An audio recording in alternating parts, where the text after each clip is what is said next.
Set blasters on full.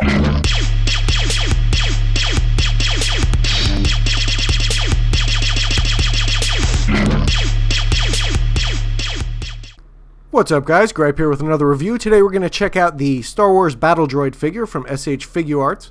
And I have to say, this is one of the figures I anticipated most from this line. I really thought the promo shots looked awesome and I couldn't wait to get my hands on it. And it's finally here. So let's check out the packaging. Very typical for Figuarts Star Wars line. You got the big window up front with the Star Wars in gold on top. You got the name of the figure down below, Battle Droid. And you also have Tamashii Nation and Bandai logos in the bottom right corner. You've got a close-up of the figure here with the Star Wars logo and the Figuarts logo. On the back, you've got a bunch of different poses and it getting knocked over by Obi-Wan. And you got the typical graphics here for the Star Wars Figuarts line. And on top, you've got the Star Wars logo and the name of the figure. And on the bottom, you've got Japanese writing.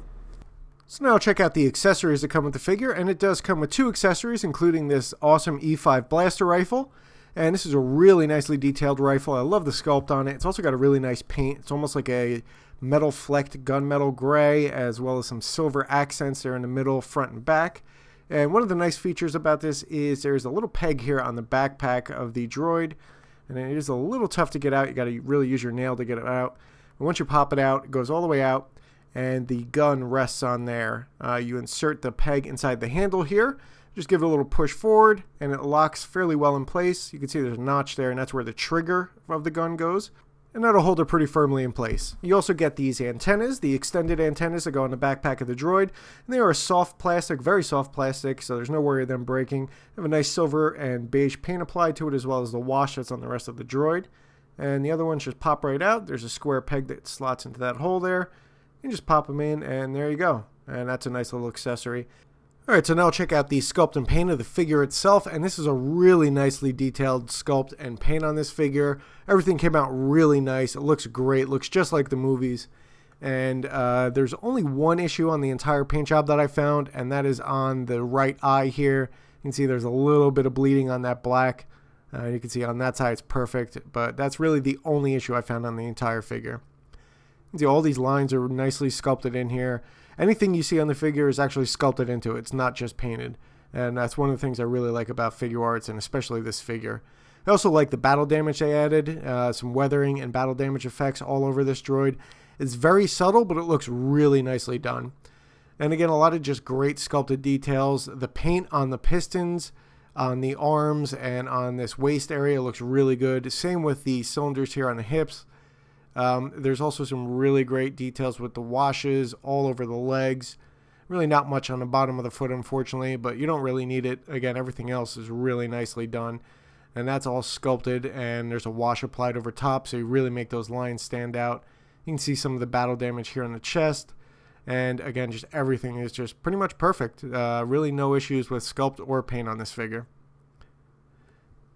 Alright, so now check out the articulation of the figure, and it is a very well articulated figure. It's actually more articulated than I initially thought it was going to be, which is a nice surprise. You get the head just over 90 degrees up, looks straight down. You do have a double jointed neck, so you can crane the head out a bit. You can also rotate the head, which is pretty nice. You can get maybe 45 degrees total rotation. You can also tilt the head, maybe about 30 degrees total. The flap on the top of the head is also articulated.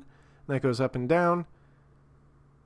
The shoulder armor plates are articulated, and one of the caveats is you kind of have to get those out before you move the arm, which I found out the hard way. If you don't, the arm just pops off.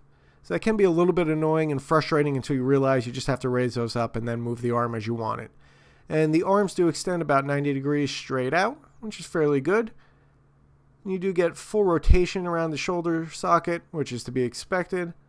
You also do have a bicep pivot, and you can pivot that all the way around. You get 90 degrees out of the elbow, up and down. You do have a forearm pivot as well. You can rotate that completely around. And the wrists are ball and peg type joints, so you can rotate the hand completely around.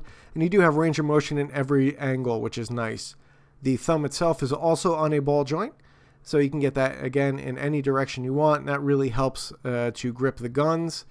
And the other thing that helps is the fingers are double jointed, which is also a great addition. And it does have a pretty good diaphragm joint on it. You can bend it back about that far and that far forward, which is nice. You can get a little bit of side to side, and you can also get some decent rotation on it. And I do like the way those side supports move with the top of the torso. Definitely looks nice. Hips are decently articulated. You can only get the legs out about that far, but again, it is a droid, so you're not expecting it to go too far. And you do have a pivot here in the top of the hip, which is nice, and that allows you to get some really nice, strong, dynamic poses without the figure falling over, as he does have really tiny feet. You can kick forward all the way up. You can also kick back all the way, so you can kick himself in the front or back of the head if you wanted. And he does have single jointed knees, but they are really nicely done, so you can get a really far bend on them. As you can see, you can get them almost all the way back. And as you can see, there's a cut in the top of the calf here, and that's what the bottom of the thigh rests in, so you can get that nice bend. You can also get a really nice bend on the ankles. You can see how far down that foot goes. It goes up a decent amount, not nearly as far as down, but it's still a good amount for posing. There is no rotation on the ankle, but you do have a crazy ankle pivot on this thing. It is a little tough to get it going, but once you get it going, you can get 90 degrees in either direction. Don't know why you would need it, but it's still pretty awesome to have. Alright, so as you can see, this figure is really nicely articulated. So now let's check out the size and scale. And the battle droid stands at just a hair under 6 1/8 inches tall. And here he is next to the Figuarts Phase 1 Clone Trooper figure, and you can see it's just a little bit taller, which is fairly accurate with the scaling in the movies. So overall, I think it's another great Star Wars figure by SH Figuarts. It has an almost perfect paint job aside from that eye issue, although the battle damage and wear effects that are added look really nice. It's got a great sculpt to it, and it also has a really good articulation and stands up surprisingly well for having such slender feet. You do have to be careful with the small pegs in the arms. I did end up breaking one of mine trying to force one of the joints. But other than that, I really have no complaints with this figure and think it's an awesome addition to the Star Wars line. Alright guys, I hope you enjoyed the review. Subscribe for more. Set blasters on full.